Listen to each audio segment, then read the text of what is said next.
এখানে একজন মুরব্বী বসা আছে, আমরা ওনাকে জিজ্ঞেস করি। আসসালামু আলাইকুম আঙ্কেল। ওয়ালাইকুম আসসালাম। আমরা এসেছি আপনাকে কিছু প্রশ্ন করব। আনারা কত না আছেন ভাই? ভাইয়া ইয়া বাতিজা, আমরা এসেছি আন্ডার সেলিম চ্যানেল থেকে। তোবা আস্তাগফিরুল্লাহ, এটা বুঝি চ্যানেলের নাম আনে গো। ইয়া তো কি লা আছেন? ইতিমধ্যে সোশ্যাল মিডিয়ায় আপনার কয়েকটা ভয়েস বেরিয়ে হয়েছে, এটার ভিতরে একটা ভয়েস সবচেয়ে জনপ্রিয়তা পাইছে, ওই ভয়েসটা কি আপনি বলতে পারেন? জি মাশাআল্লাহ, হারি তো হারি।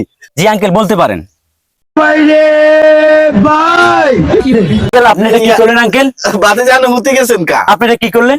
বয়স তো এটাই সবচেয়ে বেশি আপনি viral এমন হয়েছে। ভয়েস দিলেন আমার দুইটা এজেস্ট্যান্ট দৌড়ে চলে গেল। এই ভয়ঙ্কর, আপনার কে বলছে ভয়ঙ্কর ভয়েস দেবার জন্য? বয়স গিয়ে তো ভাইরাল হয়েছে, আপনি কইতে পারতেন না? তোরা মেয়ে বাটপারি করেন মেয়ে।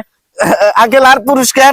পুরস্কার আমরা বিচ্ছিন্ন দিব মেয়ে। আপনি যে কাজ করছেন আমি অ্যাক্সিডেন্ট করতে হবে এখানে। আমার স্টাফেরা কই গেছে, আমি ওদেরকে কোথা ঢোকাবো এখন নিয়ে? ওমা ওমা ওমা, এখানে আরো মেলা টিভি চ্যানেলে তো না আসে। আয় হরদি পুরস্কার খুঁজে তো বিচ্ছিন্ন দিব, বিচ্ছিন্ন দিব।